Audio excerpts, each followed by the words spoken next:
Bangod sa wala nakabayad sang pamasahe, driver ginbuno sang iyang pasahero sa distrito sa Mandurriao. Pilason ang jeepney driver nga si Johnny Vic Licanda, 51 anyos, nga residente sa Barangay Bulilao, Mandurriao, matapos ginbuno sang iyang pasahero sa Barangay Tabukan sa nasabit nga distrito alas 7:15 sang gabi, Pebrero 10. Sa interview sang K5 News sa Family Iloilo, kay Police Captain Val Campbell, officer in charge ng Iloilo City Police Station 10, ang suspect nga pasahero mo si Felix Villegas, 65 anyos, kag residente sa Barangay Malisbong sa Blayan Occidental, Mindoro. Sandig sa investigasyon,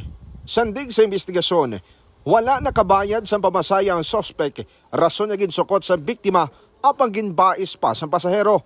Posible nga may dala nga patalom ang suspect kag hinaligid lamang nga ginbuno sa nawala nga dukhan ang biktima. Nagpalagyo pa ang suspect kapag nadakpan pinagi sa ginpatigayon niya hot pursuit operation sa kapulisan. Gindala naman sa Western Visayas Medical Center and driver nga padayon sa karon niya ginabulong. Sa karon, yara na sa kustodiya sa nasambit nga police station ang suspect.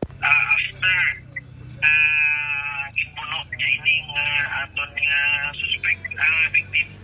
Nagpalagyo ini siya. Ang aton nga biktima natigayon naton na madala sa Western Visayas Medical Center. Naman sa paghinunano naton sa pamilya sa nga biktima, mga ka-K5, desidido sila nga magpasaka sa kaso batok sa suspect. Balita nagikan sa distrito sa Mandurriao.